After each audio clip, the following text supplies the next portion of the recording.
And a great sign appeared in heaven: a woman clothed with the sun, the moon beneath her feet, and a crown of 12 stars upon her head. She cried out in labor, for what she carried was not just life, but destiny itself. Around her shimmered the memory of Israel, the promise of a Messiah yet fulfilled, and the lineage of all who would believe. But even as her cry rose to heaven, the shadows below began to move.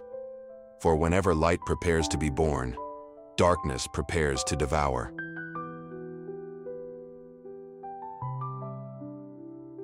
And then, another sign appeared: a great red dragon, with 7 heads and 10 horns, and 7 crowns upon its heads. Its tail swept 1/3 of the stars from the sky and cast them to the earth. It stood before the woman, ready to devour her child the moment he was born. Its breath was hatred, its eyes, rebellion incarnate, and all of heaven remembered the echo of its fall, the first spark of pride that turned worship into war.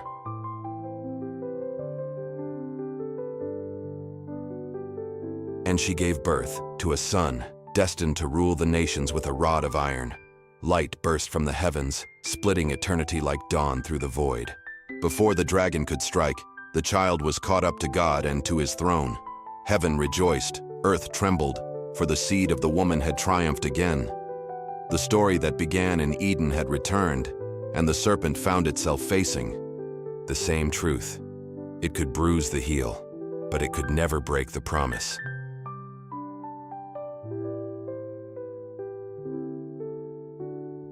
And the woman fled into the wilderness, to a place prepared for her by God, where she would be nourished for a time and times and half a time.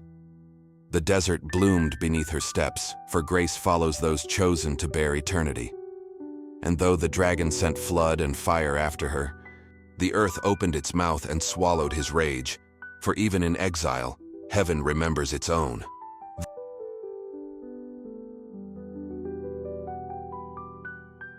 Then war broke out in heaven.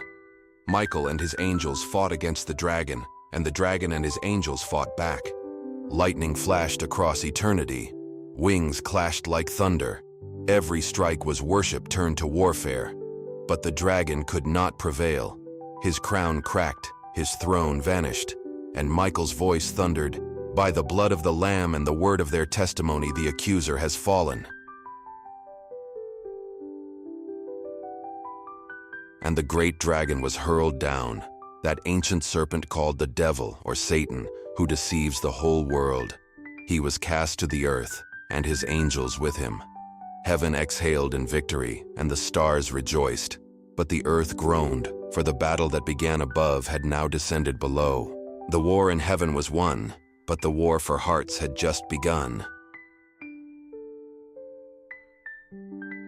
Then the dragon, seeing he had been cast to the earth, turned his fury toward the woman and toward the rest of her offspring, those who keep the commandments of God and hold the testimony of Jesus.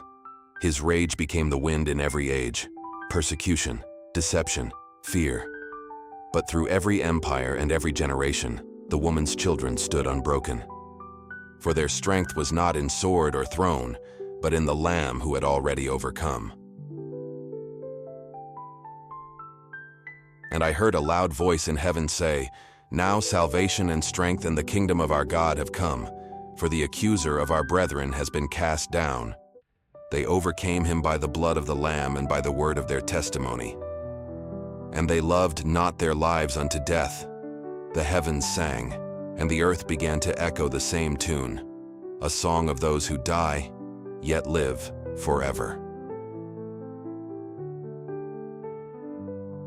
So heaven watches, and the earth trembles, for the war that began above still burns within every heart below. The woman still bears the promise, the dragon still roars, and the Lamb still reigns. But soon the cry will rise again, and the King will return, not as a child hidden in light, but as the light itself.